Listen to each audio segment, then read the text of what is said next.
Hello everyone, welcome to the Arun Mukherjee show. আরেকটা fresh দিন, আরেকটা ফ্রেশ এন্টারপ্রেনার, অ্যান্ড এদের স্পেশাল কোয়ালিটিজ লাইক এরা বুটস্ট্র্যাপড, মানে নিজেদের ব্যবসাটাকে নিজেদের পয়সা দিয়েই বানিয়েছে, ভালো একটা মাল্টি লেভেল করোড়ে স্কেল করেছে আজকের দিনে, কোনো বাইরের এক্সটার্নাল ফান্ডিং নেয়নি। তো আজকে আমার সাথে আছে অক্ষত, অ্যান্ড অক্ষতের থেকেই শুনবো ওদের D2C বিজনেসের কথা। तो Akshat, welcome to the Arun Mukherjee show. Thank you Arun, it's honour to be here. तो बता खुद के बारे में, कैसे स्टार्ट किया, मतलब ये जो आरटीओस का जो स्टोरी है कब दिमाग में आया, खुद का बैकग्राउंड क्या है, रिलैक्स होके बिंदास बताओ। Hi, so I'm Akshat and I've been born and brought up in Kolkata itself. So I'm the co-founder of RTOs. RTOs is a D2C brand in the category of premium artist supplies. So I hail from a traditional joint family, Indian Marwadi, typical Marwadi family. तो हमेशा से business देखा है, हमेशा से सुना है लोगों को how businesses are built. बचपन से एक हमेशा से था कि कुछ खुद का बनाना है। तो basically initially I was studying, मैं अपना स्कूलिंग कलकत्ता से किया, बीकॉम किया। After BCom I went for my MBA, I did my MBA from New Delhi. उसके बाद I got placed in an FMCG giant, वहाँ पे सेल्स में मैं था। तो सेल्स का काफ़ी अच्छा एक्सपोजर मिला एंड उसके बाद एक था कि एक टाइम के अंदर में अपना एक एंटरप्रेन्योरियल प्लंज लेना है, बिकॉज रिस्क नहीं लिया उस समय तक, देन उसके बाद I will be caught in that corporate trap and वो उसके बाद जॉब वाले में रैट रेस में फंस जाऊंगा। तो जैसे ही मौका मिला immediately took the step. Why painting accessories? So that is कैसे दिमाग में आया कि मुझे इस बिजनेस में आना है? It's an interesting story actually. So basically क्या हुआ that me and my co-founder Harsh, so we are basically childhood friends. हम बहुत लाइक स्कूल टाइम से वी आर दैट थिंग कि कुछ बिजनेस करना है, कुछ आइडियाज एक्सप्लोर करते रहते थे एंड ऑल। तो करते करते around second year of my college में आई केम अक्रॉस एन इंटर्नशिप। वो इंटर्नशिप में हमने बेसिकली एक ऑनलाइन सेलर के यहाँ इंटर्नशिप किया। तो we understood how Amazon works, how Flipkart works, उनका बैक एंड ऑपरेशंस वगैरह क्या होता है। तो दिस वाज बैक इन 2015 जब Amazon फर्स्ट टाइम आया था इंडिया में। तो आप समझो कि उस समय समझना कि कोई प्रोडक्ट ऑनलाइन कैसे सेल हो सकता है, उसका पूरा आइडिया मिला। तो हमेशा से था कि यार इतने कैटेगरीज है, we can explore something someday. But उसके बाद I had to pursue my higher studies and all. तो उस समय हम लोग सोचते थे कि पहले पढ़ाई कर ले, एक डिग्री आ जाए, उसके बाद कुछ करेंगे। तो करते करते once MBA and everything was done, covid का टाइम था। तो कोविड के टाइम पे वी सॉ मल्टीपल कैटेगरीज, कुछ है जो एकदम ऐसे डाउन जा रही है, कुछ है जो ऐसे अप जा रही है। तो ऐसी डिस्कशन करते करते we came across this thing कि यार मतलब as a hobby, since everyone is at home, everyone is trying to pursue some hobby. Lost hobby था ये आर्ट एंड क्राफ्ट का, लोगों का टाइम नहीं होता था पेंटिंग करने का नॉट। तो we have always been very active towards e-commerce का इकोसिस्टम। सो मैं तो अपना हायर स्टडीज है ना वो परस्यू कर रहा था, but Harsh was basically into this industry through out this 6-7 years। तो उसको काफी आइडिया था Amazon कैसे वर्क करता है। He has been consulting other e-commerce sellers throughout. तो वो करते करते हमने एक डिस्कशन किया एक दिन कि यार ये कैटेगरी बहुत इंटरेस्टिंग बूम दिख रहा है, लाइक ऐसे स्पाइक गया है उसमें पूरा ऊपर। एंड एक न्यूज भी आया कि एक प्लेयर था उस कैटेगरी में जो कोविड के 2020 में जब सारे बिजनेस शट हो रहे हैं, उस सेलर ने 100 करोड़ का धंधा बनाया Amazon में एक साल में। This is an interesting number, मतलब उस समय 100 करोड़ सुन के एक लगता था एक बहुत बड़ा नंबर है। तो when we started doing actually deep research, so we saw कि हर पर्टिकुलर प्रोडक्ट में, लेट्स से अगर पेंटिंग एक्सेसरी में पेंटिंग ब्रशेस है, कैनवस है, पेपर है, तो सब जो है मंथली नंबर आप समझो टॉप सेलर्स कर रहे हैं 1 करोड़ का, 1.5 करोड़ का हर कैटेगरी में। बोले कि तो बहुत मतलब ऐसा बात है कि there is no dominant big player. जैसे कोई आप स्किन केयर पकड़ लो या कुछ पकड़ लो, देयर बिग एफएमसीजी जायंट्स है, बिग काफी सारे प्लेयर्स है उस कैटेगरी में। यहाँ पे ऐसा कोई सिंगल डोमिनेंट प्लेयर नहीं था at the premium, affordable premium segment. तो हमने ये देखा दैट यहाँ पे गैप है। If we try to fill this gap, if we try to understand, अगर हम कुछ सोर्स कर सकते हैं, नंबर्स हमारा हमेशा जो स्ट्रॉन्ग थे, we were always driven by unit economics and कैसे क्या हो सकता है। तो हमने देखा कि यहाँ पे एक let's say we take pen brush sets for example, we saw कि एक सेलर है जो महीने का 80 लाख का धंधा कर रहा है। यार अगर हम इसका 10% भी ले लें तो महीने का 8 लाख का सेल होता है, एक साल का 1 करोड़ का एक एसक्यू बन जाता है, एक कैटेगरी बन जाता है। So big number. तो उस समय जीरो से स्क्रैच से स्टार्ट करने का था। तो तो हमने फिर वेंडर्स वगैरह खोजा, वी अंडरस्टूड कि कैसे बैक कैलकुलेशन होता है कोई एक सेलिंग प्राइस का, कैसे हम जा सकते हैं, कितना में सोर्स करना चाहिए ideally, so that we have sufficient gross margin and उसके अंदर अपने को काम करना है। तो करते करते वेंडर्स मिले, इनिशियल टेस्टिंग की, इनिशियली जो पहला लॉट उठाया वो सोल्ड आउट हो गया एंड देन वहां से जर्नी शुरू हुई। कितने एसक्यू से स्टार्ट किया था और आज के दिन में कितने एसक्यू है अपने? Initially we had around 2 to 3 SKUs only. Initial खाली हम पेपर से हमने शुरू किया, पैलेट्स, वुडन पेंटिंग पैलेट्स होता है उससे शुरू किया। अभी we have close to 150 SKUs now. Okay, and मतलब जो चीज तू कर रहा है इनका टैम सैम क्या होगा आज के दिन में इंडिया में? इंडिया में अगर मैं बात करूं तो बेसिकली नंबर क्या है ना कि ई कॉमर्स के हिसाब से अगर मैं खाली बात करूं, एक इन जनरल अगर आप ई कॉमर्स का बात करते हो तो अराउंड 7 to 8% पेनिट्रेशन है पूरे रिटेल मार्केट का। ओके, तो अगर मैं अमेजोन की उसमें बात करूं तो Amazon is a dominant player in this category e commerce के सेक्टर में भी। तो इसमें आप समझो कि अराउंड 80 to 100 करोड़ का एक नंबर है जो एनुअली अमेजोन में खाली सेल हो रहा है। तो उसको अगर हम जो मल्टीप्लाई करके देख लो तो टोटल अच्छा नंबर आता है ऑफलाइन ऑनलाइन मिक्स करके इस पर्टिकुलर कैटेगरी में। अगर मैं एक्चुअल यूएस के नंबर्स के या ग्लोबल नंबर्स की बात करूं तो this category is projected to be around $550 billion by 2035। Okay, this is basically art and craft industry का नंबर। और अभी जो मान ले ये जो अभी बौछाड़ा है क्विक कॉमर्स का, इसमें क्या आ रहा है? इसमें भी तो डाला है अपना चीजें। तो क्विक कॉमर्स में भी recently got onboarded to Blinkit, तो उसके पेपर वर्क वगैरह सब चल रहे हैं। So we already have GSTs in 7 states, तो उसके सारे स्टेट्स का ऑनबोर्डिंग, वेयरहाउस का जो डॉक्यूमेंटेशन है वो सब सारा काम चल रहा है, लिस्टिंग्स भी हो गई है। तो we will be sending our first shipment very soon. मान ले कि अभी मतलब probably this would be my 12th podcast, right? And in maximum podcast, I have strongly opined about having a very good complementary co-founder. Right. इस बारे में तेरा क्या ख्याल है? And how good is Harsh? How do you complement each other? I absolutely agree to your point of view. Basically हमारा ऐसा है ना कि कई लोग बोलते हैं कि कॉम्प्लीमेंट्री स्किल्स होने चाहिए। हमारे केस में ऐसा है that we both are equally versatile, हम ऐसा बोलूंगा। Since our business is not about like tech है या कुछ एक फिनटेक है या वैसा कुछ कि कोई बहुत डीप डोमेन नॉलेज चाहिए कोई चीज का, but it is more about having versatile complementing skills कि we both are equally competent to do multiple things. हर कैटेगरी का कोई चीज है, like jack of all trades kind of a person. जब बिजनेस स्टार्ट करना होता है तो वी डोंट नीड हर चीज का परफेक्ट एकदम इन डेप्थ चीज, आप करते करते भी सीख सकते हो। So me and Harsh we actually complement each other कि यार अगर कोई मार्केटिंग का एस्पेक्ट है तो वो कर रहा है, मैं फाइनेंस अगर देख रहा हूँ किसी रीजन से, if I am not available तो he is equally competent enough to take care of that, I am also equally competent enough to take care of marketing वाला एंगल। तो वो बहुत ही कॉम्प्लीमेंटिंग स्किल्स है हम लोग दोनों के लिए and it has been very helpful, क्योंकि throughout the journey I think काफी ऐसे स्टेजेस आए थे पूरे बिजनेस के जब कोई एक डोमेन में बहुत ज्यादा इन डेप्थ नॉलेज चाहिए था, बट वहां पे हम दोनों मिलके जब हम लोग करते थे तो our basic fundas were always very clear, numbers, foundational basic thing. And this business is also a lot about people management, चाहे मैं वेंडर्स के थ्रू बात करूं, चाहे मैं एम्प्लॉयज के थ्रू बात करूं, डीलिंग विद मार्केट प्लेसेस के POCs जो होते हैं। तो अगर हम बाकी सारी बेसिक चीजों को राइट करते हैं ना, I think everything else gets ticked off. तो when you scale up you out to hire employees. Yes, ये हायरिंग कैसे करता है, कौन करता है? तू करता है कि हर्ष करता है कि दोनों जन एक साथ करता तो है? Hiring is definitely a nightmarish kind of a task for both of us, क्योंकि हम लोग दोनों को पसंद नहीं है HR वाला काम करना। एंड अभी तक ऑनेस्टली मैं बताऊं तो टीम के बारे में it has been mainly the two of us, बाकी जितनी भी टीम मेंबर्स है वो सारे ऑपरेशनल टीम मेंबर्स है। तो अब जो स्केल करने के लिए we need the marketing team या कुछ एग्जीक्यूटिव लेवल पे एम्प्लॉइज वगैरह चाहिए, so we are in the process of hiring them. तो हम JD वगैरह खुद बना के फ्लोट कर रहे हैं, इंटरव्यूज सपोज हमने कुछ कुछ वर्टिकल्स डिवाइड कर लिए हैं, क्योंकि जब स्टार्ट किया तो सब दोनों जन सब कुछ करते थे, but to grow further we have to be accountable for some domain functions in the business. तो अगर वो पूरा मार्केटिंग देखता है ऑनलाइन एस्पेक्ट का, because primary our business is online, तो मैं ऑफलाइन एस्पेक्ट देखता हूँ, मैं ऑपरेशंस देखता हूँ, बिजनेस साइड ऑफ थिंग्स हो गया, फाइनेंस वाला साइड हो गया। तो जिस डोमेन के लिए हायर कर रहे हैं उसके लिए इनिशियल सारे इंटरव्यूज या इनिशियल सारे स्क्रीनिंग हम करते हैं, एंड देन उसके बाद एक कंबाइंड इंटरव्यू लेके that is how we plan to hire basically. Okay, and अभी तक का जो सेल्स रहा, या मान ले जो तू सेल्स इस साल करने वाला है उसका मतलब स्प्लिट या प्रोपोर्शन क्या होगा? मान ले खुद की वेबसाइट हो, Amazon हो, फ्लिपकार्ट हो, कौन कितना रेवेन्यू मतलब एड अप करेगा इस साल? We are primarily e commerce entrepreneurs. तो मैं बताऊं कि Amazon is our main revenue contributor.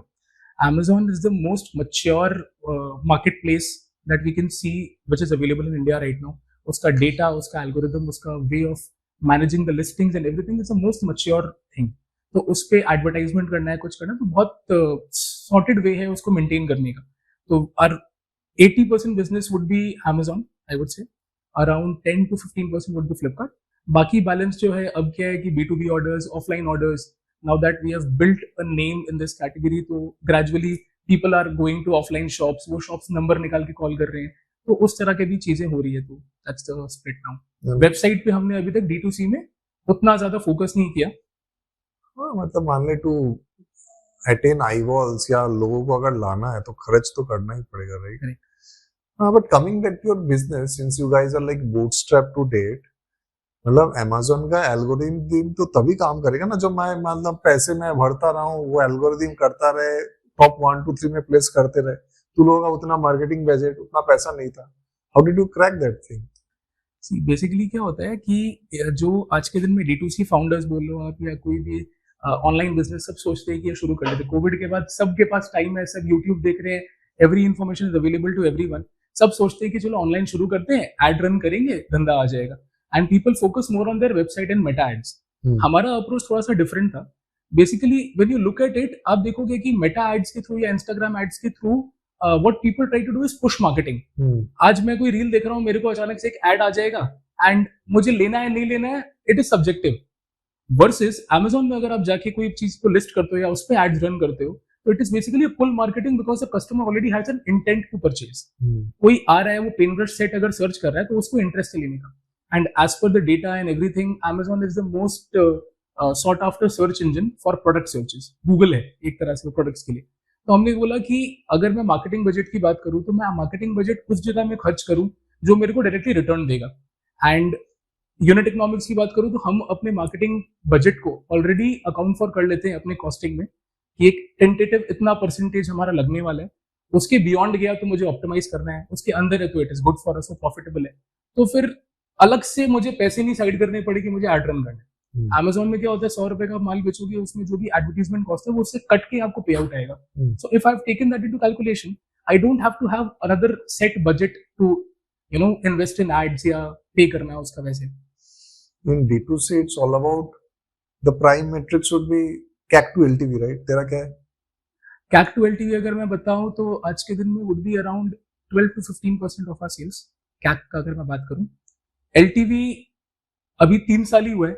And what we have realized that our category is more about width rather than depth. मैं एक ही प्रोडक्ट को बार बार कस्टमर को नहीं बेच सकता other than the consumable product like a paper, drawing paper sort of a thing. But अगर मैं नए SKUs लाते रहूं, एक आर्टिस्ट को अगर मेरा एक पेन ब्रश पसंद आया और उसको एक मेरा पेपर पसंद आया, मैं कल को नया पेपर लॉन्च करूँ, कल को मैं इरेजर लॉन्च करूँ, कोई और पेंटिंग एक्सेसरी लॉन्च करूँ, वो डेफिनेटली ट्राई करेगा लेने को. तो LTV something which is getting built. अगर मैं बात करूं ASP हमारा 700 है, तो आज के दिन जो रिपीट कस्टमर्स है वो कर करके अराउंड 3000 का हमारा LTV ऑलरेडी है, जो मैं डेटा से देख पा रहा हूँ. Going forward I am certain कि हमारे नए SKUs जब लॉन्च होंगे तो ये नंबर ऐसे इंक्रीज ही होंगे. काफी सारे लोग ऐसे होंगे जो शायद एंटरप्रेन्योरशिप करना चाहता है, D2C में आना चाहता है, बट ये jargons उन लोगों को पता नहीं है. सिंपल टर्म्स में CAC एंड LTV क्या है, थोड़ा समझा दो. CAC is basically customer acquisition cost. Basically आप कितना रुपया खर्च कर रहे हो एक ऑर्डर जनरेट करने के लिए. सो फॉर एग्जाम्पल, अगर मैं एक एड रन कर रहा हूँ, वो एड रन करने का मुझे कॉस्ट लग रहा है 15 रुपए और मुझे 100 रुपए का सेल आ रहा है, तो 15% is my CAC. LTV is basically customer life time value. आप अगर बात करो, एक कस्टमर है जैसे कस्टमर X, उसको आपने प्रोडक्ट सेल किया, वो over the whole lifetime of his thing वो कितना बार परचेज कर रहा है, टोटल आपके ब्रांड से कितना परचेज करेगा.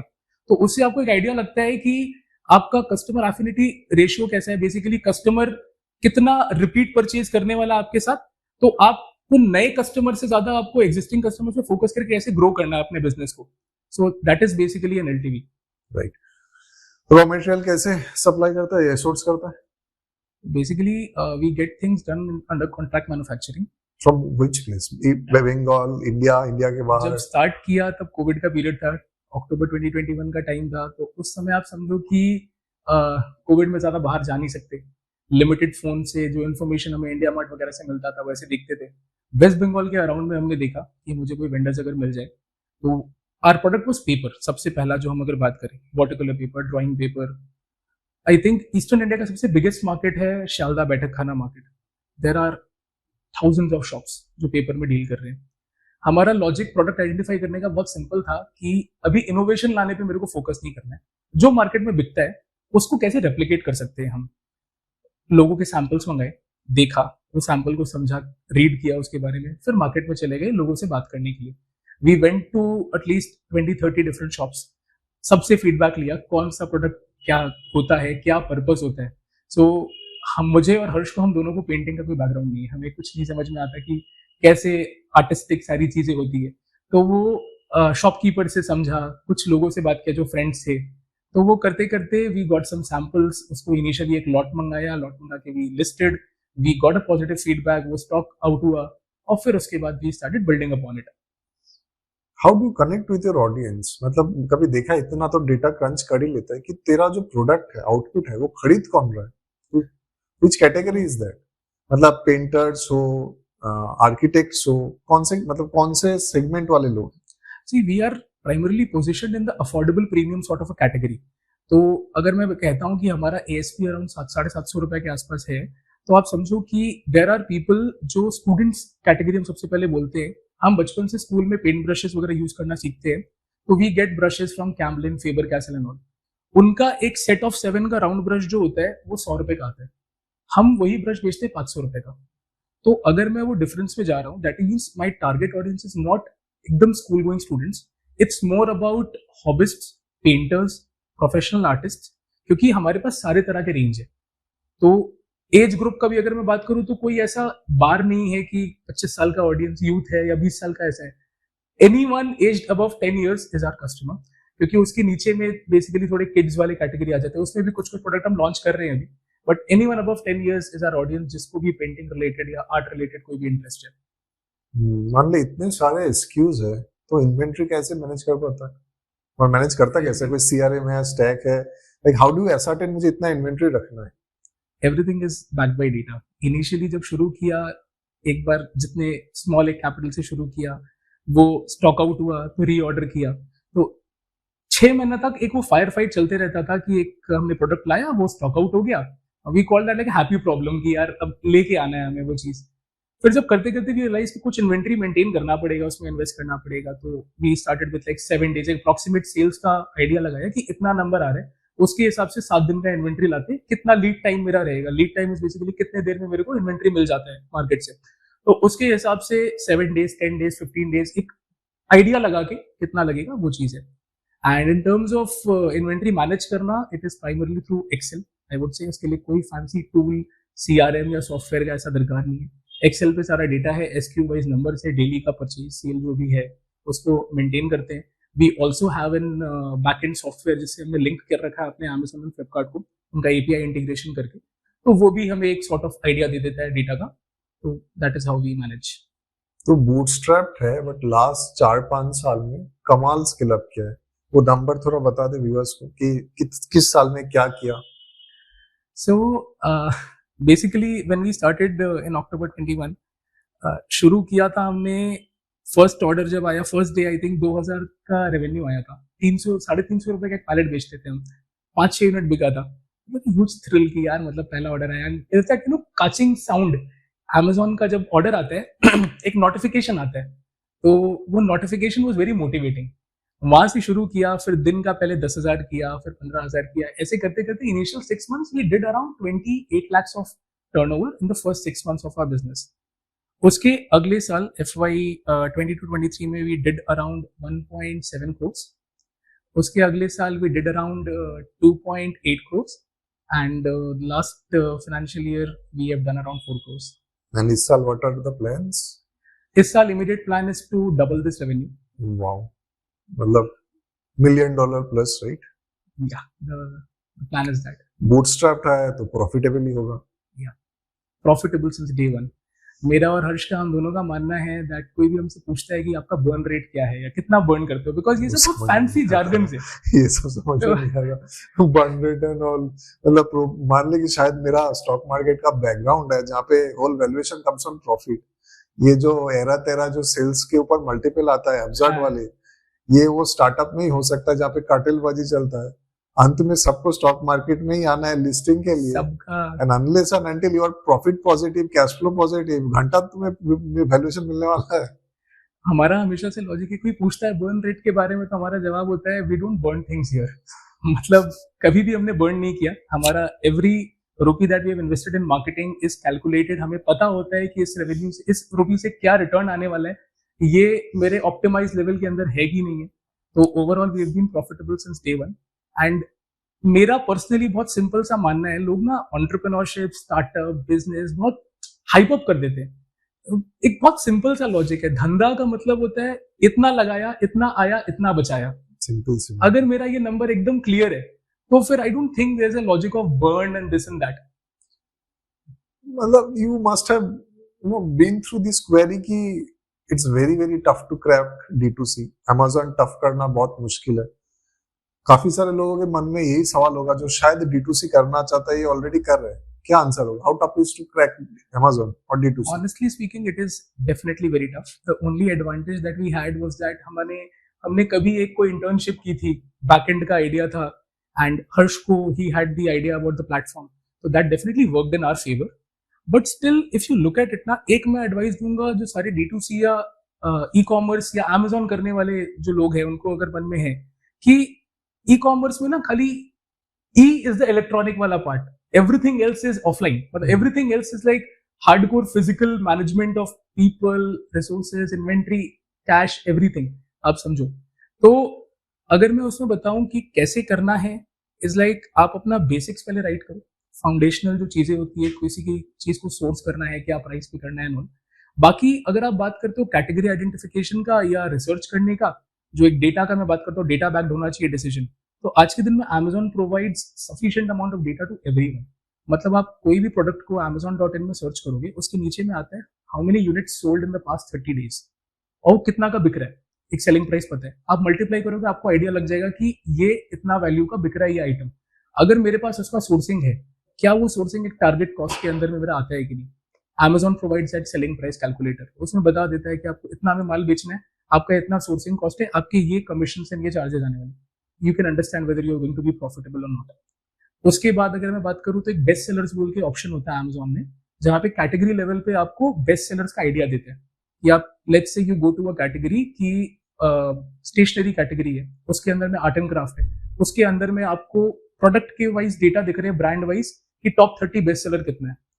तो मेरे को समझ में आ रहा है ना कि कोई भी एक कैटेगरी में कितना नंबर जा रहा है, क्या क्लॉक हो रहा है, एंड उसके हिसाब से you can actually do that back testing and calculation करके आप डिसीजन ले सकते हो। आई एम प्रीटी श्योर जैसे बोल रहे हैं उतना आसान तो होगा नहीं। कभी मन में आया ये ख्याल कि मैं प्रोडक्ट से तो पैसा बना ही रहा हूँ, इसी चीज को मैं बंडल आउट करके बाई प्रोडक्ट से भी पैसे कमा लूं। मतलब तेरा जो ये Amazon का जो नॉलेज है, इसी को अगर तू पैकेज करके बेचेगा, आई एम प्रीटी श्योर तू क्लाइंट्स को लैग तो नहीं करेगा। we actually have thought about it and हमने इसके ऊपर काम भी किया। तो अराउंड 1.5 years ago हमने पहले क्या था कि इनिशियली लोगों को कंसल्ट करते थे एज फ्रीलांसर्स, कुछ एक दो ब्रांड्स वैसे करके। फिर हमने एक प्रॉपर एजेंसी टाइप का सेटअप करने पे काम किया, जहाँ पे we started professionally consulting multiple Amazon sellers जो अलग अलग कैटेगरीज के होते थे, एंड उससे हमें भी बहुत सीखने मिलता था। मतलब डेफिनेटली कोई अगर स्क्रैच से आ रहा है, उनके पास प्रोडक्ट नॉलेज है, उसके पास let's say they are manufacturers, product है, कॉस्ट उनके साइड में है, but everything else they need from us. तो we actually started providing that full stack service, पूरा सेटअप। काफी क्लाइंट्स के साथ हमने काम किया, बट लास्ट 2 क्वार्टर से हमने देखा कि हमारे खुद के ब्रांड में there is a huge scope and थोड़ा सा फोकस डाइल्यूट हो रहा है। तो 2 बोट्स पे चलने से बेटर है कि अगर हम अपने फुल अपने बिजनेस में, अपने ब्रांड में रीइन्वेस्ट करें अपना पूरा टाइम, एनर्जी, एवरीथिंग, तो रिटर्न्स वुड बी क्वाइट बिगर। तो बैंडविड्थ के चक्कर में नहीं हो पा रहा है, Bandwidth बट के दैट चक्कर is also feasible business, right? या मतलब आई एम प्रीटी श्योर कि इतने सारे लोग चाहेगा डेलीगेट करने के लिए कि भाई ये झमेला तू ही देख ले, मुझे बस सेल से मतलब है। तो बैंडविड्थ के चक्कर में अगर मैं बताऊं, क्योंकि बहुत सारी रीजंस थे, hiring has always been a challenge, एक अच्छा रिसोर्स मिलना एंड फिक्स कॉस्ट बांधने वाला वो चीज होता है। तो due to multiple such reasons हमने देखा कि अपने धंधे पे पहले फोकस करते हैं and once we start hiring team members for our own brand and the moment we get bandwidth, तो हम अगर उनको ट्रेन कर रहे हैं अपना ब्रांड में, अपने बिजनेस में, ई कॉमर्स में काम करने का, तो they can very well handle our other client work also. तो उसके हिसाब से वी हैव बीन एक्सप्लोरिंग। चल, हायरिंग तो ठीक है, मेरा खुद का बैंड बज गया था चायग्राम के ऑफिस ढूंढने में। तो what has been your experience in this regard? Crazy I mean अगर मैं बात करूँ तो हमारे 3 मतलब साल भगवान मिल जाता है ढूंढने में, ऑफिस ढंग का नहीं मिलता है। आई मीन मैं बताऊं ये हमारे लाइफ का या बिजनेस के पूरे 3-4 साल के पीरियड का सबसे वर्स्ट फेज था। क्या फेस था, प्लीज टेल। लॉट ऑफ लोग ऑफिस लेने वाले। तो हमने जब स्टार्ट किया ना आरटीएस, तो we started with like a 20-30 square feet sort of a space. मेरे घर के अंदर में एक छोटा सा कॉर्नर था, मंदिर वाला रूम था, उसमें एक छोटा सा कॉर्नर स्पेस था, वहां से हमने शुरू किया। तो उस समय 2 ऑर्डर, 3 ऑर्डर, 5 ऑर्डर करके आते थे, फिर 15, 20, 25 ऑर्डर आने शुरू हुए। फिर हमने देखा कि एक स्पेस तो लगेगा, तो हमने एक स्पेस लिया था नॉर्थ कोलकाता में, एक बजट रेंट वाला। लाइक आई थिंक हमारा इनिशियल रेंट वाज 10,000 रुपीज सबसे पहला। तो वहां से जब शुरू किया तो 500-600 स्क्वायर फीट का स्पेस था। एक साल वहां पे काम किया, सडनली वी सॉ दैट अब यहाँ जगह नहीं है। वी वर लाइक फुल, पूरा पैक्ड हो जाता, चलने का जगह नहीं बचता था, पैकिंग मटेरियल, प्रोडक्ट, ये वो सब चीज का। सो हमने नियर बाई एक और ऑफिस ले लिया, around 3 BHK sort of residential flat था ग्राउंड फ्लोर में। हमने उसको ले लिया कि यहाँ पे अपना टीम बैठाएंगे, दूसरा में ऑपरेशन चलता रहेगा, तो नियर बाई ये दिक्कत नहीं होगा। 1-2 महीना में वहां सेटल जब होने गए, we had to vacate the operations वाला office due to some local reasons and all. तो हमने बोला कि अब क्या करें, अभी तो नया नया जगह लिया, इसके बगल में था, तो फिर हमने कुछ दूर में 500 मीटर दूर में एक और ऑफिस ले लिया कि चलो ठीक है, कोशिश करते हैं। 2-3 महीना हमने वहां पे सेटल अप किया। Due to some reason we were told that कुछ पर्सनल रीजन है लैंडलॉर्ड का, उनको वो जगह चाहिए, and we were told to vacate the second office that we had taken. We were like 6 महीना के अंदर 2 बार शिफ्ट करना, हार्डकोर ई कॉमर्स का पूरा operations, it's a crazy thing. Like ऐसे नहीं चल पाएगा, we need a big space and the numbers that we were clocking back then, and जो एक हमारा विजन था, हमने कैलकुलेट किया कि हमें 2,500-3 हजार स्क्वायर फीट का स्पेस मिनिमम चाहिए एक साथ में, जहां 1 या 2 रूम हम डेडिकेट कर सकते हैं अपने टीम के लिए, बाकी मेरा ऑपरेशन चलेगा।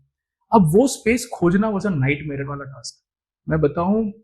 लेट अलोन साउथ कैलकाटा वाला पार्ट को छोड़ के पूरा north Calcutta, central Calcutta, airport के आगे मध्यमग्राम, बारासात, सब जगह हम घूम लिए। I think it took us around 8 months of relentless search. We went to at least 120 to 130 different spaces, वहां जाके देखा, समझा, एंड उसके बाद जाके we were able to narrow down and close on a space। क्योंकि बूटस्ट्रैप्ड है, ऐसा नहीं है कि फंड्स का एकदम बैकिंग है कि जहां जो समझ में आया कर लिया। तो एक एक चीज का हिसाब होना चाहिए, एक एक चीज का मेरा फिक्स्ड कॉस्ट इज समथिंग जो हमेशा कंट्रोल में होना चाहिए। अगर वो आउट ऑफ कंट्रोल चला गया ना, तो फिर numbers will start to go haywire, and कोई भी रीजन से अगर कुछ वर्स्ट केस वाला फेज आया बिजनेस में, तो फिक्स्ड कॉस्ट इज समथिंग जो सबसे ज्यादा आपको अफेक्ट करेगा। तो फिक्स्ड कॉस्ट को कैसे कंट्रोल करके रख सके, कितना नंबर तक मैं जा सकता हूँ बजट के अंदर, उसके अकॉर्डिंग हमने फिर समहाउ फाइनलाइज किया अपना experience, but now it's little sorted, अब मिल रहा है। तो अक्षत, आज के दिन में how many orders do you guys ship in a day? Anything between 150 to 200 orders. And इसका क्या जर्नी रहा है, ऐसे करो? ऐसे ही कवर है पूरा का पूरा। स्टार्टेड फ्रॉम 3-4 ऑर्डर, जैसे मैंने स्टार्टिंग में बताया था, फिर धीरे धीरे करके माइलस्टोन्स आना शुरू हुआ, 10 order, 50 order, 100 order, 150 order, 200 order. We have also had days जब हमने 300 के ऊपर यूनिट्स भी शिप किए during the high peak sale period and all.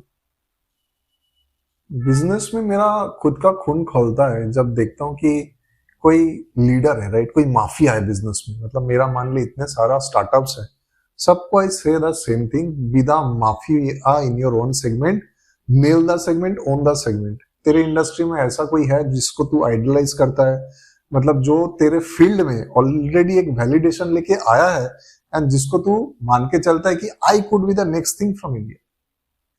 So we started RTOs by looking at some global players. तो उसमें हमने एक पर्टिकुलर ब्रांड को आइडियलाइज किया, बेसिकली उनके पाथ में अगर हम चल सके, तो डेटा वगैरह के बेसिस पे हमने देखा हाउ दे वर डूइंग। तो हमारे एक न्यूज आर्टिकल भी हमने देखा कि उन्होंने कुछ बहुत बड़ा अमाउंट का फंड रेज किया था ना। The brand name is Arteza, basically US के नंबर 1 बेस्ट सेलिंग ब्रांड्स में से एक है वो, आर्ट एंड क्राफ्ट इंडस्ट्री के। तो recent news है मार्च का, I think that after raising around $55 million and scaling up the business, they have recently been acquired by a private equity firm. तो कितना बड़ा जर्नी रहा होगा, कितना बड़ा नंबर गेम हुआ होगा उनका. And their way of working was that they were hardcore sourcing from China. एकदम सिंपल फंडा, उनका प्रोडक्ट्स, अच्छे प्रोडक्ट्स आइडेंटिफाई करने, थोड़े डिसेंट क्वालिटी के होने चाहिए, जो आर्टिस्ट के लेवल का भी हो, हॉबिस्ट के लेवल का भी हो, और एनीवन हु इज एस्पिरेशनल कि मुझे good quality, affordable, accessible products चाहिए, वो उन प्रोडक्ट्स को लॉन्च करते थे. देयर मेन थिंग वाज कि वो किट्स बनाते थे, बहुत ज्यादा बंडल्ड आइटम्स निकालते थे, कॉम्बो आइटम्स निकालते थे. उससे हमें बहुत इंस्पिरेशन मिला, आइडिया मिला, हमने भी काफी बंडल्ड एसक्यूज लॉन्च किए and they have been doing really well for us also. तो I think they are someone जिसको हम देखते हैं, एंड इंडिया से एक बड़ा ब्रांड वैसा बने तो we'd be like more than happy. हर बिजनेस में there is like a process, a compliance, जो we call it SOP, right? तो खुद के आरटीओज में क्या क्या एसओपी, मतलब क्या एसओपी है तेरा आज के दिन? अगर मैं बताऊं तो सारी चीजें have been like learning by doing. Day one पे तो सब कुछ एकदम ट्रायल एंड एरर चलते रहता है. तो करते करते एक एक करके, सबसे पहले like I mentioned earlier in the podcast also कि e commerce is probably 1 or 2% online and 98% offline. तो ऑफलाइन में आपको एसओपीज होने बहुत इंपॉर्टेंट है, स्पेशली फॉर योर ऑपरेशंस, कि मेरे क्या कट ऑफ के अंदर में ऑर्डर्स प्रोसेस होने चाहिए, ऑर्डर्स को प्रोसेस करने का क्या राइट वे है सो दैट कुछ भी मिस्टेक ना हो. आप कितने लेवल्स पे क्वालिटी चेक करते हो एंड कितने लेवल्स पे ये वेरीफाई करते हो कि आपका जो ऑर्डर पैक हो रहा है वो सही से पैक हो रहा है कि नहीं. बिकॉज पैकिंग एम्प्लॉयज जो होते हैं, तो we have our main packing team is basically women. तो आप समझो कि दे आर लाइक क्लास 10, 11 तक वैसा पढ़े हुए हैं. तो ऐसा नहीं है कि बहुत ज्यादा उनको इंग्लिश या बहुत ज्यादा उनको नॉलेज है, बट हम किस वे में उनको कम्युनिकेट करें, किस वे में उनको ऑर्डर का शीट दे, वो सारी चीज को एक फॉलो करें. एंड अलॉन्ग विद दैट आपका ऑर्डर जाने से ज्यादा फिर होता है कि आप रिटर्न्स को कैसे मेंटेन करते हो, मैनेज करते हो. ई कॉमर्स में सेल करने वाले काफी ऐसे सेलर्स हैं जो रिटर्न्स को इग्नोर कर देते हैं, कि कैसे मैनेज करें, कैसे मेंटेन करें, उसका आप क्या एसओपी मेंटेन कर रहे हो.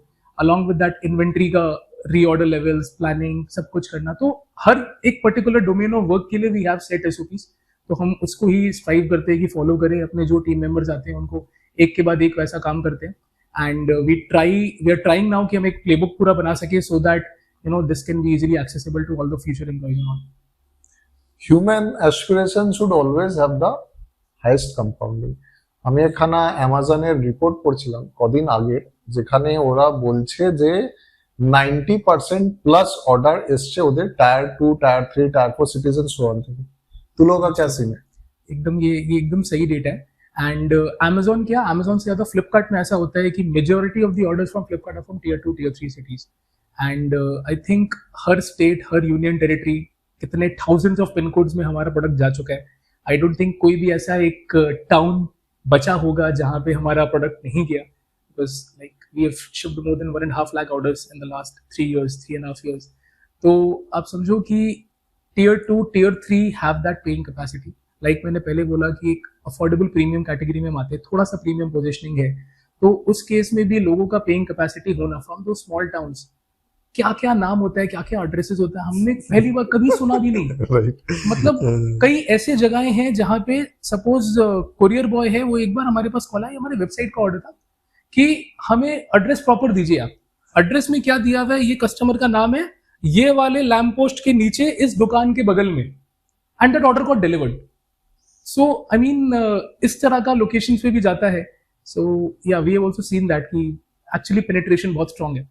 140 কোটির পপুলেশন, সেখান থেকে and India is so diverse, এত জায়গা থেকে এত অর্ডার আসতে পারে যে you yourself would be amazed যে যে জায়গা হয়তো যাতা করে এখানে অ্যাড্রেস দিয়ে দিয়েছে, কিন্তু তার average order value could be huge, right? या तो कोई स्प्लिट देखा है कि इस स्टेट से मेरा इतना आता है, क्योंकि 29 स्टेट्स है आज के दिन में, 28 है. 28 है. प्राइमरीली हमने देखा है कि हमारे मैक्सिमम कस्टमर जो है वो southern India and western India से. Karnataka is our number 1 revenue contributing state, followed by Maharashtra, then Tamil Nadu, Delhi, and then comes West Bengal, Telangana and all. तो ज्यादातर हमारे सदर्न पार्ट ऑफ इंडिया से ज्यादा customers है. আমি প্রত্যেক এন্টারপ্রেনারকেই বলি যে লাইফে অন্তত একবার হলেও ভাই চাইনা যাও.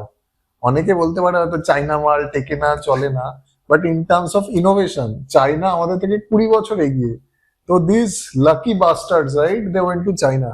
तो भाई क्या एक्सपीरियंस था, कितना आ गया चाइना सामने देख के बता जरा।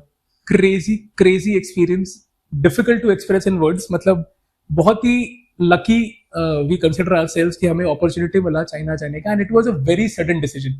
हम हमेशा जो सोचते थे कि यार अब आगे बढ़ना है तो इंडिया से हम लिमिटेड एसक्यू ही सोर्स कर सकते हैं अपने पर्टिकुलर कैटेगरी के, बिकॉज ये कैटेगरी बहुत बड़ा नीश है। मतलब इसमें आपको बड़े कोई मैन्युफैक्चरिंग सेटअप्स नहीं मिलेंगे जो नए नए सारे प्रोडक्ट्स बनाते हैं। And like I mention earlier, this category is more about width than depth. Width के लिए China is the biggest sourcing hub. तो last year in November around आप समझो 20-21 तारीख के आसपास I got a call from my father's friend, and he was into stationery category only, and he has been regularly sourcing from China बहुत सालों से, 15-20 साल का उनका एक्सपीरियंस है। तो उनको मैंने कुछ भेजा था कि इसका आप रेट वगैरह निकालो, ये कैटेगरी, ये प्रोडक्ट बहुत अच्छा चल रहा है, मेरे को सोर्स करना है। रैंडमली ही said what are you doing in December first week? I was like nothing. बोल मैं चाइना जा रहा हूँ, चल साथ में। मैंने कहा व्हाट आर यू सीइंग, मतलब कैसे, लाइक 10 दिन के अंदर में क्या वीजा प्रोसेस, क्या मतलब फंड्स अरेंज करना, ये वो एवरीथिंग। तो इज लाइक तेरे को करना है क्या? करना तो डेफिनेटली है। Then me and Harsh we thought कि यार ये हम अगर सोचेंगे ना कब जाए सोचते रह जाएंगे। ये सामने से चल के अगर अपॉर्चुनिटी आया तो we should actually grab it and we should go. तो जैसे तैसे करके आप समझो कि विद इन 1 वीक हमने वीजा निकलवाया। तत्काल जो उनका फास्ट ट्रैक सिस्टम है उससे वीजा हमें मिल गया, एंड जाने के 2 दिन पहले हमने फ्लाइट के टिकट्स बनाए वीजा आने के बाद। Then we went to China on 4th of December, and वहां जाने के बाद ना मतलब आपको ऐसा लगेगा कि हम कुछ बोलते ना जो मूवीज में देख रहे हैं, इमेजिनरी वर्ल्ड देखते हैं, इमेजिन करते हैं कि ऐसा होगा वैसा होगा। More than 20 years ahead from India. मतलब we landed in Shanghai, and वहां से हमें जहां जाना था जिस प्रोविंस में, दैट इज लाइक 8 hours का ड्राइव, लाइक क्रेजी। मतलब वहां मैं डिस्क्राइब नहीं कर सकता, ऐसा एक्सपीरियंस था। And we were there for like 7 days। 7 दिन में अगर बताऊं ना कि हम हार्डली 2-3 घंटा सोते थे। वहां पे सुबह 8 से 9 बजे के बीच हम मार्केट पहुंच जाते थे, शाम को 6 बजे तक वहां के मेन मार्केट में रहते थे। उसके बाद we used to go to night markets, कुछ वहां पे पॉकेट्स है जहाँ नाइट मार्केट्स होते थे। रात को 12-1 बजे तक हम नाइट मार्केट में रहते थे। मतलब the passion was so real कि हमें सारा एनर्जी, एक अलग एक जुनून आ जाता है जो बोलते हैं हम। मतलब कुछ घूमा नहीं किया नहीं, लेकिन स्टिल कितना एक्सप्लोर कर लिया मार्केट्स, कैटेगरीज, अपने प्रोडक्ट का, मतलब कितने पॉसिबिलिटीज हो सकते हैं। एंड मैं जिस प्रोविंस का बात कर रहा हूँ that is called EU, YIWU, and that is like आप समझो 17 किलोमीटर लंबा एक मॉल है वहां चाइना में, एंड कनेक्टेड थ्रू आउट पूरा प्रोविंस में। आपके हाईवेज बीच से निकल रहे हैं, ब्रिजेस बीच से निकल रहे हैं, पूरा कनेक्टेड मार्केट है अंदर ही अंदर में।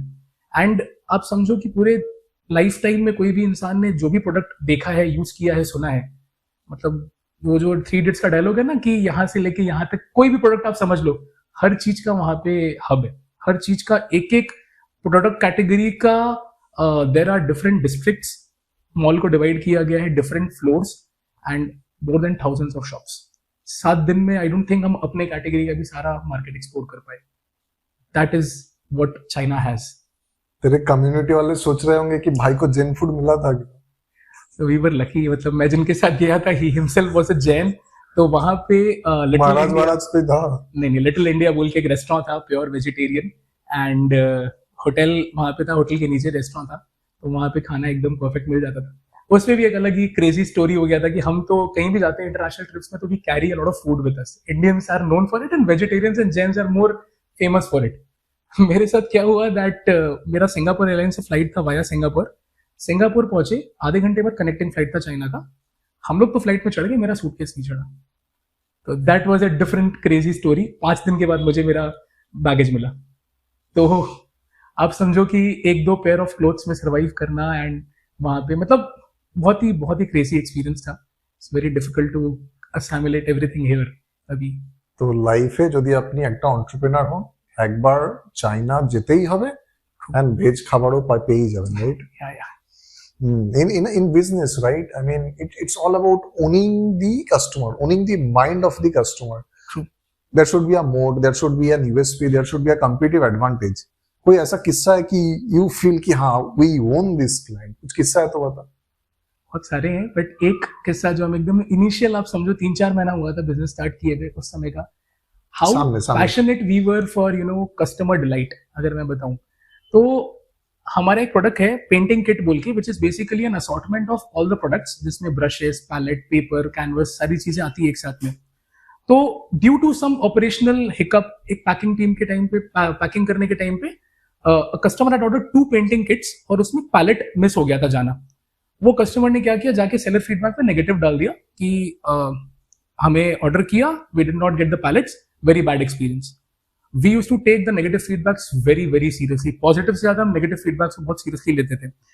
अब Amazon में एक प्रॉब्लम है that you don't get any customer का कॉन्टैक्ट नंबर, प्राइवेसी रहता है, तो there is no way to reach out to customer directly. आप मैसेज करो लेकिन वो ऐप के अंदर messaging is not that very crystal clear way of communication. तो क्या कर सकते हैं, नॉर्मली हम करते हैं कि गूगल पे सर्च किया उस बंदे को, लिंक्डइन पे सर्च किया, कोई सोशल मीडिया अकाउंट पे मिल गया, किसी वे में कॉन्टैक्ट कर सकते। That person had zero whereabouts, कुछ नहीं, मेरे पास खाली बंदे का नाम है, एड्रेस है, क्या करे। And that was from I think Gujarat का कोई टियर 2 टाउन। तो थोड़ा सा वो एकदम क्रिएटिव हो गया था कि यार मेरा जो सेलर फीडबैक स्कोर है वो 4.7 से 4.5 आ गया, ये मेरे लिए कंसर्निंग है, हम इसको कैसे ठीक करें। तो what I did actually was, मेरे पास उस बंदे का कॉम्प्लेक्स का नाम था, वो किस हाउसिंग सोसाइटी में रहता था। I search that society up on Google, मेरे को उसका नंबर खोजना था, कोई एसोसिएशन का नंबर मिल जाए किसी वे में, that was the thought process. I somehow was able to get into the sales team उस प्रोजेक्ट के डेवलपर का, उसने मेरे को एसोसिएशन से कनेक्ट कराया, उसको मैंने समहाउ अपना स्टोरी समझाया कि बॉस आपके कॉम्प्लेक्स में इस नाम से इस विंग में ये बंदा रहता है, उनका बहुत अर्जेंट एक शिपमेंट था, कुछ हिकअप हो गया, आप उनसे कॉन्फ्रेंस कॉल में बात करके देख लो, if you find everything is genuine आप मेरे को प्लीज कनेक्ट करा दो, because we want to help the customer, we want to send them the product so that उनका जो पर्पस है कि बच्चों को बर्थडे में गिफ्ट करना है वो उनका खराब ना हो। तो that is how I was able to get connected to that customer. उनसे हमने बात की, उनको हमने समझाया क्या हुआ था, कैसे हुआ था, and then immediately 1 day delivery में उनको हमने वहां प्रोडक्ट पहुंचाया and they were like more than happy. So I mean हमें ना ओन करना पड़ेगा, the ownership thing is most important. अगर हम ये नहीं करते ना तो फिर बहुत कैजुअल अप्रोच हो जाता है, मतलब इतने ऑर्डर्स के बीच में एक ऑर्डर हो गया नेगेटिव तो हो गया, ऐसे नहीं कर सकते हम। আমি অনেকগুলো স্টার্টআপে ইনভেস্ট করেছি, আমার একটা ইনফ্যাক্ট স্টার্টআপ আইডিয়া আছে যেটা হয়তো ফিউচারে আমি করব, আপনারাও করতে পারেন। It's called customer delight management. একটা কোম্পানির প্রচুর কাস্টমার আছে, তার মধ্যে কিছু কাস্টমার আছে খুব লয়াল, তাদেরকে পজিটিভলি সারপ্রাইজ করা, right? Sounds a good idea. Yeah very very interesting idea, most important aspect of any business. Right. तो मान ले कि अगर तुझे कोई पूछे कि भाई अक्षत मुझे इस बिजनेस में आना है, क्या क्या फॉलो करना पड़ेगा उसे? I think taking actions backed by data is most important. ये हमारे कैटेगरी नहीं, कोई भी कैटेगरी कोई भी बिजनेस के लिए बहुत इंपॉर्टेंट है। आपको बेसिक्स ऑफ बिजनेस जो बोलते हैं, अपने फाउंडेशनल एस्पेक्ट्स होता है, पीपल मैनेजमेंट, कैसे सोर्सिंग करते हैं, कैसे क्या करते हैं, वो चीज़ बहुत इंपॉर्टेंट है। आपको ये समझना पड़ेगा कि ई कॉमर्स में कोई प्रोडक्ट अगर एक अमाउंट में बिक रहा है तो उसको आप कितना में सोर्स कर सकते हो, वो बहुत इंपॉर्टेंट है समझना। कि ऐसा नहीं होता कि आप 100 रुपए में प्रोडक्ट को परचेज करके 150 में बेच पाओ और आपको कुछ मिल जाएगा, because there are lot of costs which goes behind that. तो वो सारी चीज़ों को समझना बहुत जरूरी है, and step by step we can start. तेरे फील्ड में तेरे जैसा या तेरे से बड़ा भी हो सकता है, छोटा भी हो सकता है, बहुत सारे डिस्ट्रीब्यूटर्स हैं, right? What is your USP, what makes you better than them? If I talk about USP, तो हमारा जो फोकस है ना, that is basically making quality artist supplies accessible and affordable to a mass. अगर मैं बताऊं, जो मैंने आपको अर्लियर एक एग्जांपल दिया था कि कोई प्रोडक्ट है जो फेबर कैसल का है, कैमलिन का है, जो हम बचपन से यूज करते आए हैं, तो एक स्टूडेंट क्वालिटी का ब्रशेस हो गया या कोई प्रोडक्ट हो गया, उसके बाद ना एक लग्जरी या प्रीमियम या professional quality is a right word I would say, जो होता है। For example brands like Daler Rowney, Princeton brushes, ये सब क्या होता है ना कि एक एक single piece brush they are selling for like 2000 3000 sort of a thing. तो वो वाला सब अफोर्ड नहीं कर सकते, बट सबका एस्पिरेशन होता है कि हम वो क्वालिटी का ब्रश भी यूज करें। सब सोचते हैं कि जब मेरा पेंटिंग बिकने लग जाएगा, जब मैं पैसे कमाने लगूंगा, उसके बाद वो यूज करूंगा, तब तक they struggle with lower quality sort of a product. तो वो चीज को हमने सॉल्व किया, वो चीज को हम प्रोवाइड करते हैं, अफोर्डेबल में अच्छा क्वालिटी हम देते हैं। And we have other features like we are cruelty free, we don't believe in harming any animal और एनीथिंग। हमारे जो हेयर्स होते हैं, ब्रिसल होता है जो ब्रश का, वो सिंथेटिक होता है। तो we also try to give back to the society, and we actually say this motto out loud in our packaging also, that these products are made for artists by artists, क्योंकि majority of the products are handmade। तो ये सारी चीजें हैं. Every business is full of challenges, right? तो क्या क्या brain drains होते हैं on a day to day basis, क्या क्या challenges you have faced, what has been your biggest learning from them, and आने वाले ऐसे कौन से चैलेंजेस हो सकते हैं which you are fathoming at the present junction? So, इसमें अगर मैं आपको बताऊं तो बहुत सारे एस्पेक्ट्स, क्योंकि मान ले माई ओनली थिंग इज, मतलब मैं क्यों पूछता हूँ, काफी सारे लोगों को लगता है कि भाई बिजनेस हरियाली ही हरियाली है, एकदम भी नहीं. जिंदगी आसान है, एकदम भी इतना आरओसी है, इतना ये है, इतना ये लोग कर पा रहे हैं तो हम भी कर लेंगे. तो उन लोगों के लिए ये बोलना जरूरी है कि भाई इतना आसान होता नहीं है धंधा. एकदम एकदम ही उल्टा है. It's an isolated brutal world, right? Crazily isolated brutal world. मतलब मैं अगर बताऊं कि लर्निंग्स की अगर आप मेरे से बात करो तो कुछ कुछ चीजें हैं. सबसे पहला चीज है कि ये एंटरप्रेन्योरशिप जो वर्ड है या जो वर्ल्ड ये इकोसिस्टम बना हुआ है, ये सब सोचते हैं बहुत ग्लैमरस है, एंड एकदम भी ग्लैमरस नहीं है. It is like showing up daily and the work is very boring. आप खुद के बिजनेस में आप किए जा रहे हो and you are not getting the results. मतलब सबको लगता है कि एंड बूटस्ट्रैप्ड होना इज अगेन द बिगेस्ट, वो जो चैलेंज वाला बात करते हैं. I have been into that corporate job वाला एस्पेक्ट ऑल्सो. महीने के एंड में एक बड़ा अमाउंट का सैलरी आना हर महीने बैंक के अंदर, वर्सेस बिजनेस में आपको इंश्योर करना है कि सामने वाले को सैलरी मिले और आपके पास कैश फ्लो सफिशिएंट है. It's like an every day sort of a thing. मतलब आप समझो 365 days you are having that thing in the back of your head कि ये बिजनेस मेरे को ऐसे मेंटेन करना है. तो that is one biggest learning कि entrepreneurship is not about glamour, it is about hard work, real hard work, brutally boring task, और आपको डेली वो करना है. उसके अलावा अगर मैं बात कर रहा हूँ लर्निंग्स की, तो हमने थोड़ा सा कोशिश किया था इसको करने का, फिर बीच में करते करते भी रियलाइज की थोड़ा और अच्छा करते हैं. But it is basically about aiming for perfection. मतलब एक फैक्ट है जो हमने रियलाइज किया कि perfection is a myth, progress is reality. हमने जब शुरू किया ना, तो हमारा सबसे बड़ा एडवांटेज था कि हम खुद को ये नहीं सोचते थे कि यहाँ से फोटो निकाले, यहाँ से ऐसा फोटो शूट कराए, बहुत नहीं करे. All was done from an Android phone का कैमरा. पीपीटी पे मैंने एडिट किया, I was a chief graphic designer sort of a thing, and वो क्रिएटिव्स के बेसिस पे हमने पूरा धंधा बनाया. मतलब अगर मैं परफेक्शन के लिए वेट करता तो ना तो मेरे पास पैसे थे किसी एजेंसी को देने के लिए, ना मेरे पास टाइम था, ना कुछ था. तो वो एक बहुत बड़ा लर्निंग है. सो आज के दिन में अपने बेस्ट सेलिंग एसक्यूज क्या क्या होंगे? So best selling SKUs में we have like paint brushes, canvases, papers. मैं अगर बताऊं कि all the sub categories of products that we deal in, वो सब around top 3 best sellers में आते हैं Amazon के. तो across the products we have good performing SKUs. तेरे बिजनेस में do you face disruption या कुछ ट्रेंड चेंजेस होते हैं? मतलब what is the feedback that you gather from your clients maybe? क्योंकि preferences would always change. Change is the only constant, right? That's true. तो अगर मैं बताऊं कि डिस्ट्रप्शंस वाला वो चीज़ जो है कि काफ़ी लोग ये कह रहे हैं कि ये जो कैटेगरी है, ये इंडस्ट्री जो है, ये sort of a dying industry है, because with the advent of all the AI tools, digital, everything going digital, schools में भी डिजिटल यूज हो रहा है, तो लोग अब ना डिजिटल आर्ट के बारे में बहुत बात कर रहे हैं कि everyone is having a iPad और अ पेन एंड उसके ऊपर वो पेंटिंग करते हैं all. But we have realise one thing कि इसका कोई सब्स्टिट्यूट नहीं है. पेपर पे एंड रियल ब्रशेस पे यूज करना कोई सब्स्टिट्यूट नहीं है. तो जिसको भी वो परस्यू करना है, that is an ever going journey, and the world is huge, the market is huge. मतलब हम इमेजिन भी नहीं कर सकते. आज इंडिया ही 140 करोड़ का पॉपुलेशन है. पूरे रिटेल मार्केट का 7-8% अगर ई कॉमर्स में पेनिट्रेशन है, तो आप सोचिए कि इसका अपवर्ड ट्रैजेक्टरी कितना बड़ा है. यूएस में भी अभी तक अराउंड 25-30% पॉपुलेशन ही है जो ऑनलाइन परचेज करता है कोई चीज को. तो अगर मैं बात करूं तो ट्रेंड्स कितने ही आ जाए, it is not something that is going to end overnight. ऐसा कुछ भी वो नहीं होने वाला. दिस इज समथिंग जो हम बचपन से, स्कूल टाइम से यूज करते आए हैं. तो it's basically gonna grow only as the time passes. अभी तक मतलब the way you have grown, एक इंग्लिश का वर्ड है, मैं देख रहा था, सुपरकैलिफ्रैजिलिस्टिक एक्सपिलिडोसियस, मतलब excellent. But to reach 15, 25, 50, 100 crore you would need funding. Bootstrap नहीं रह सकता है. तुम क्या प्लान है फंडिंग का? आपके साथ मेरे पे आपके साथ कब मीटिंग करना है बताइए. आपके पास आ रहे हैं, you are going to be our मार्गदर्शक, you are going to be our mentor and everything related to funding. आपके पास कब आना, आप जैसा बताओगे, will go ahead with that. ये भाई काट देना. एंड मतलब जैसे मान ले मेरे इतने सारे आइडल्स हैं, right? whom do you idolize?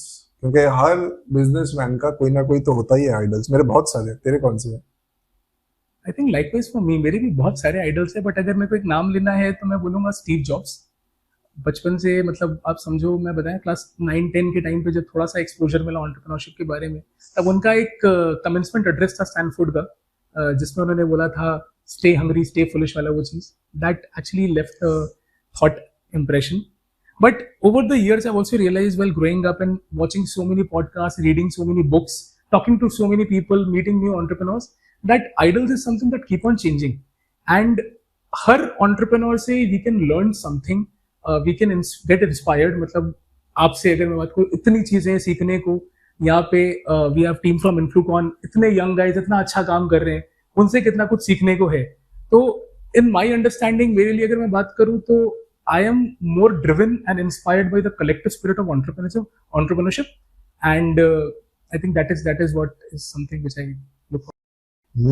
तो मान ले किसी को अगर आरटीओस का प्रोडक्ट खरीदना है, कैसे खरीद पाएगा? सामने अगर बता दे। You can just search us up anywhere online on Google, Amazon, Flipkart. आपको हर जगह हमारा प्रोडक्ट का लिस्टिंग एंड विजिबिलिटी मिल जाएगा।